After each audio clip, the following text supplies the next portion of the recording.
একেবারে দুর্দান্ত। এই একটা গোলের জন্যই অপেক্ষায় ছিল সুইজারল্যান্ড। হ্যাঁ দর্শক, ম্যাচের ৬৭তম মিনিটে এভাবে কামব্যাক করবে সুইজারল্যান্ড সেটা কল্পনাও করতে পারেনি আর্জেন্টিনা নিজেও।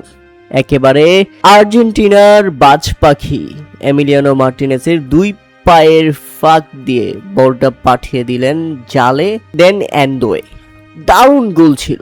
দলীয় আক্রমণে রিকার্ডো রদ্রিগেজের পাস থেকে বলটি পেয়েছিলেন এন্ডোয়ে, আর সেখান থেকেই ম্যাচের ৬৭তম মিনিটে কাঙ্ক্ষিত সেই গোলটা পেয়ে যায় সুইজারল্যান্ড এবং সমতায় ফিরে তারা। এরপর সুইজারল্যান্ডের স্ট্রাইকার এমবোলো লাল কার্ড দেখেন এবং 10 জনের হয়ে পড়ে সুইজারল্যান্ড। তারপরেও অবাক করা ব্যাপার হচ্ছে আর্জেন্টিনা সুইজারল্যান্ডের সেই 10 জনের দেওয়াল ভাঙতে পারেনি। একজন কম নিয়েও নির্ধারিত সময়েও আর্জেন্টিনা আর গোল করতে না পারলে ম্যাচ গড়ায় শেষ পর্যন্ত অতিরিক্ত সময়ে। এর আগে ম্যাচের মাত্র 10 মিনিটের মাথায় গোল করেছিল আর্জেন্টিনা, এগিয়ে গিয়েছিল ম্যাক অ্যালিস্টারের গোলে।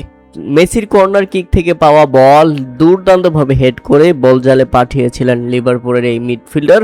সেখানেই শুরুতেই যে এগিয়ে গিয়েছিল আর্জেন্টিনা, এরপর শেষ পর্যন্ত তারা আর গোল করতে পারেনি। যেখানে গোল পরিশোধ করেছে সুইজারল্যান্ড, 10 জন হয়ে পড়েও শেষ পর্যন্ত দারুণ লড়াই করেছে তারা। এরপর ম্যাচের ১১২তম মিনিটে অর্থাৎ এমন একটা সময় গোল পেয়ে যায় আর্জেন্টিনা যেখানে হৃদয় ভেঙে যায় সুইজারল্যান্ডের। এটা সত্যিই সুইজারল্যান্ডের জন্য হৃদয় বিদারক, কেননা আলভারেজের দূরপাল্লার শট এবং সেই বলটা গোলবারের একদম কোণাচে দিয়ে ভিতরে ঢুকে পড়ে এবং উদযাপনে মেতে ওঠে লিওনেল মেসিরা। লিওনেল মেসি তো রীতিমতো জড়িয়ে ধরেন ম্যাকঅ্যালিস্টারকে, যেন তিনি হাঁপ ছেড়ে বাঁচলেন।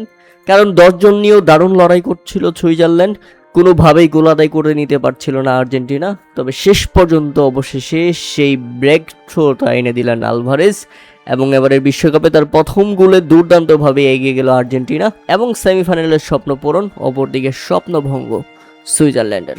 কেননা যোগ করার সময়ের শেষ মিনিটে আরও একটা গোল হজম করে সুইজারল্যান্ড। এবার গোলটা করেছেন লাউটারো মার্টিনেজ, দুর্দান্ত গোল ছিল তার। সুযোগ কাজে লাগিয়েছে আর্জেন্টিনা, একেবারে যেন ছন্দ হারিয়ে ফেলেছে সুইজারল্যান্ড। ম্যাচের ১২০তম মিনিটে আর্জেন্টিনার আরও একটা গোল পাওয়া মানে রীতিমতো কোমর ভেঙে গেছে সুইজারল্যান্ড, খেই হারিয়ে ফেলেছে তারা। হতাশ এবং বিদায়।